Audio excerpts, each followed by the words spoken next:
Bonjour à tous, je suis ravie de vous retrouver dans une nouvelle vidéo. Ça sera donc un update lecture. J'avais promis que je serais assez régulière sur les updates lecture. Alors certes, on n'est pas lundi, mais ça va. Je trouve que le retard est pas, pas hyper conséquent. Donc j'essaye vraiment de venir vous parler des lectures que j'ai faites les semaines passées de manière régulière. Comme ça s'accumule pas trop et on reste dans une certaine régularité. Donc j'espère que vous êtes ravis de me retrouver. N'hésitez pas à laisser un petit pouce dès maintenant sur la vidéo, comme ça, voilà, si vous n'avez pas jusqu'à la fin, vous n'oublierez pas. Aujourd'hui, je vais vous parler de deux livres que j'ai lus qui sont radicalement différents, tant dans le genre que dans les thématiques abordées. Mais c'était une bonne semaine de lecture. J'ai vraiment eu un petit coup de cœur, voilà, pour l'une d'entre elles et j'ai hâte du coup de vous en parler. Donc, on commence tout de suite. J'ai démarré la semaine avec la lecture de The Lost for Words Bookshop par Stephanie Butland, qui s'appelle en français J'aime tout ce qui me rappelle que je ne suis pas la seule à souffrir ou quelque chose comme ça. Je comprends pas trop ce titre parce que c'est même pas une quote en fait du texte à l'intérieur. Enfin voilà, bon bref, je comprends pas. Ce livre, j'en avais entendu parler sur le compte Instagram de Cécilia, donc du compte Cécilia Cherry Blossom, qui du coup l'avait lu en français et en fait elle avait fait, je me souviens déjà, une jolie photo qui m'avait attiré l'œil et une chronique en disant on peut penser qu'il y a un truc un peu doudou puisque sur la couverture il y avait une pile de livres, il y avait un truc voilà qui appelait un peu les bibliophiles, mais elle disait on traite un petit peu de sujets un peu plus difficiles, c'est pas vraiment un feel good. Alors le titre en français, j'aime tout ce qui me rappelle que je ne suis pas seule à souffrir. On se dit que c'est pas tellement un feel good, mais quand on le voit comme ça, la version VO du coup, The Lost for Words Bookshop, voilà, on a l'impression que ça va être un petit truc cosy qui va se passer dans une bibliothèque. Voilà, on peut imaginer ce genre de choses. Alors oui, ça se passe non pas dans une bibliothèque mais dans une librairie, mais effectivement ça n'a pas vocation à être un feel good. Après j'ai mon avis là-dessus et j'en parlerai après vous avoir présenté l'œuvre. Mais en tout cas c'est une lecture que j'ai adorée dans laquelle on suit Loveday, qui est une jeune femme qui a la vingtaine d'années, qui travaille en fait dans une librairie de seconde main avec un personnage un peu particulier. Donc le boss s'appelle Archie, on comprend qu'il l'a trouvé, enfin il l'a trouvé. Il l'a un peu pris sous son aile quand elle avait une quinzaine d'années puisqu'elle travaille là-bas depuis qu'elle a 15 ans. Et on comprend que Loveday, il y a eu un truc dans sa vie, dans sa famille, puisqu'on sait qu'elle a été placée en foyer. Et donc l'histoire va s'articuler un petit peu autour de ça, autour de ses flashbacks d'enfance, de comment elle arrive un petit peu à gérer son quotidien, les rencontres qu'elle va faire, puisqu'elle va rencontrer un homme qui s'appelle Nathan. Et donc il y a tout un peu le truc de s'adapter à quelqu'un d'autre, avoir envie de se sociabiliser avec tous les efforts que ça peut coûter quand on est dans un état dépressif, anxieux, etc. On comprend aussi qu'il y a eu un petit peu des traumas avec des relations passées, avec un homme qui a l'air un petit peu harcelant, et toute l'histoire voilà, va s'articuler autour de ça, de l'enfance de Loveday, des souvenirs, et on comprend que avec ses flashbacks et son avancée personnelle dans l'histoire, on va avoir une sorte de confrontation avec le passé, d'acceptation aussi.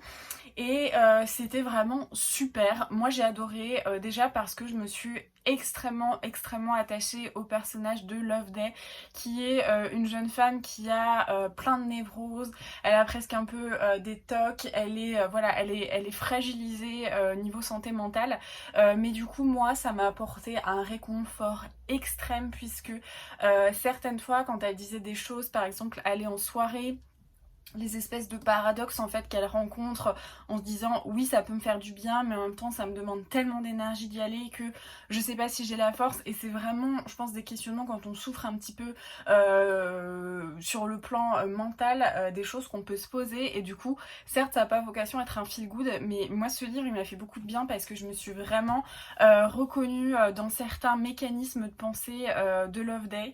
Et en plus de ça elle est super drôle, elle est assez sarcastique, donc typiquement c'est le genre de personnage que j'aime bien. Vraiment j'ai accroché, j'ai trouvé que les sujets qui étaient traités ils étaient plutôt bien faits parce que pour le coup c'était pas du tout manichéen. Je vais vraiment pas vous spoiler l'histoire, donc voilà j'en parlerai pas. Après voilà, petit spoiler, tout ce qui est un peu relations toxiques et tout ça, si c'est des choses qui vous... Voilà, petit trigger, si c'est des trucs que vous aimez pas, c'est peut-être pas le meilleur bouquin, mais en tout cas ça, j'ai trouvé que ouais, c'était pas du tout, c'était pas noir ou c'était pas blanc, et le personnage de Loveday illustre vraiment ça, donc je trouvais que psychologiquement c'était très bien fait parce qu'elle avait toujours des réactions qui étaient humaines, spontanées, et on sent que l'autrice elle a vraiment écrit comme quelqu'un qui est confronté à ça et qui a pas le recul nécessaire pour vraiment poser les choses, faire la part des choses, et du coup ça donnait quelque chose de très très authentique. En plus on est aussi dans un contexte, dans une librairie, donc on a le quotidien de Loveday qui range les trucs dans les étagères, qui fait son classement par ordre alphabétique, il y a plein de citations, de petites remarques comme ça sur les livres, donc c'est quelque chose qui est quand même très voilà, très mignon, et qui appelle à tous les bibliophiles, et aussi sur un peu le pouvoir des livres, puisque Loveday a sur son corps des tatouages en référence à certains livres, et on va comprendre petit à petit au fil de l'histoire quels sont leurs symboliques. Et c'est franchement j'ai trop aimé ce livre. Il n'y a rien qui m'a déplu parce que j'ai trouvé que tout était bien fait, tout était juste. C'était parfois un peu voilà, un peu, il y avait une certaine tension parce que les sujets abordés étaient graves, mais il y avait assez de moments de légèreté pour avoir quelque chose qui n'est ni trop étouffant ni trop léger, et vraiment c'est un bon équilibre, et il m'a beaucoup plu. Je suis très contente, c'est un livre VO, ça faisait longtemps que j'avais pas lu de la VO, et pour autant j'ai dû le lire en 2-3 jours, chose qui m'arrive pas beaucoup en ce moment, et ouais, j'ai hyper accroché. Il est très accessible au niveau VO, vraiment j'ai dû chercher 2 mots un peu particuliers que j'avais jamais rencontrés, mais sinon rien de complexe, donc vraiment très bonne lecture, et je peux que vous la conseiller. Ensuite j'ai commencé la lecture du Maître des Illusions de Donna Tartt.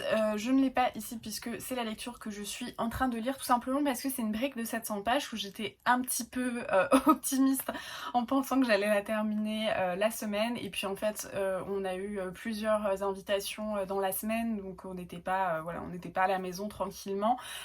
Du coup j'avais envie le dimanche de me poser, parce qu'en ce moment je cours un peu partout, enfin je fais pas mal de choses, et du coup j'ai du mal à m'arrêter et ne rien faire, donc je me suis dit il faut que je me trouve une lecture qui va me prendre un petit peu comme ça tout le dimanche, qui va me permettre de me poser, d'être un petit peu tranquille, et j'avais fait pas mal de choix, j'avais trouvé un petit classique, et mon chéri a tranché comme souvent, et en fait je voulais relire ce livre depuis un petit moment parce qu'il m'avait fait vraiment un super ouais, une super impression quand je l'avais découvert il y a 3-4 ans, je crois que c'était il y a 4 ans parce que j'étais pas encore avec mon copain, j'avais énormément aimé, et puis j'avais trouvé le tome 2 chez Emmaüs que j'avais trouvé assez incroyable puisque j'ai du mal à trouver des bons titres, enfin des titres qui m'intéressent en jeunesse à Emmaüs, et c'est donc La Légende de Podkin le Brave. J'ai pris un truc au passage mais tout va bien. Donc Podkin le Brave par Kieran Larwood. Ce livre il m'avait été conseillé par un libraire jeunesse à l'époque, voilà, je dis à l'époque parce que ça fait un petit moment, et j'avais regardé, alors déjà je trouvais la couverture extrêmement mignonne puisque si vous me connaissez vous savez que moi les lapins j'ai du mal à détourner le regard quand j'en vois un, et en plus de ça il m'avait dit qu'il y avait vraiment quelque chose, qu'il y avait une phrase derrière la quatrième, et je me souviens qu'il m'avait dit non mais c'est totalement ça, c'est pour les futurs lecteurs de Tolkien, et donc j'avais dévoré ce petit livre sans franchement en attendre énormément parce que je me disais bon ça a l'air extrêmement jeunesse, et en fait pas du tout. Je pense qu'avec un regard adulte on peut vraiment s'éclater dans cette histoire sans avoir l'impression de devoir un petit peu abaisser nos niveaux d'exigence pour s'adapter au public qui est normalement ciblé par ce type de lecture. Et dans cette histoire on a tout ce qu'il faut en fait pour avoir un super livre. Donc on suit les aventures de Podkin le Brave, ce petit lapin avec une seule oreille, et en fait on découvre qu'on est dans un univers donc où je crois depuis plusieurs centaines d'années il y a que les lapins, les animaux, les humains n'existent pas. Donc les lapins sont organisés sous forme un petit peu de terrier avec des royaumes et tout ça, et donc un jour il y a une fête, et là le père de Podkin qui est donc le roi, son terrier se fait attaquer par des gormes, et on découvre que les gormes en fait c'est une sorte de mélange entre un lapin qui n'en est plus vraiment un, allié avec allié avec le fer, sachant que le fer normalement c'est un truc des profondeurs et les lapins ne manipulent pas le fer parce qu'il y a quelque chose d'assez maléfique là-dedans. Et donc le terrier va se faire attaquer. Podkin, sa sœur et son petit frère vont devoir fuir et voilà, il y a plein d'aventures, plein d'épopées. Je pense que je vais pas aller dans le détail de l'intrigue parce qu'il faut vraiment se laisser un petit peu porter. C'est comme si j'essayais un peu de vous résumer le Seigneur des Anneaux. Je pense qu'on peut arriver à faire des résumés assez courts, mais ça va pas rendre grâce à l'histoire. Là c'est un petit peu la même chose. Tout ce qu'il faut savoir, c'est qu'on est quand même dans une histoire qui est extrêmement bien ficelée, avec une mythologie qui est faite, avec deux déesses, avec quelque chose. En fait il y a tellement de couches dans cette histoire, de choses plus ou moins profondes, et c'est extrêmement passionnant. On a vraiment une mythologie, on a les gornes, donc ces créatures de fer qui sont absolument terrifiantes. Franchement moi j'aurais lu ça quand j'étais petite, ça m'aurait fait un petit peu peur, mais bon j'ai toujours été un peu trouillarde. Mais c'est bien fait, bien pensé, c'est un véritable roman d'aventure, puisque ces trois petits lapins vont se retrouver dans le froid d'hiver, perdus dans la forêt avec des couches de neige, et tomber un petit peu comme ça sur plein d'épopées à chaque fois. On a une vieille sorcière qui peut à peu près prédire ce qui s'est passé et qui a l'air d'être totalement voilà, d'avoir une prophétie autour de Podkin. Il y a tout un côté chevaleresque, il y a un côté voilà, fantastique. Enfin, c'était génial, j'avais adoré ce livre à l'époque et je l'ai également adoré cette fois-ci. Vraiment, c'est une très bonne lecture jeunesse. Moi, je l'ai jamais vu passer sur d'autres chaînes, et pourtant j'avais vraiment adoré ce livre parce que voilà, encore une fois, vous attendez pas à lire Le Seigneur des Anneaux. Évidemment, on s'adresse quand même, je crois que c'est à partir de 9 ans, donc voilà.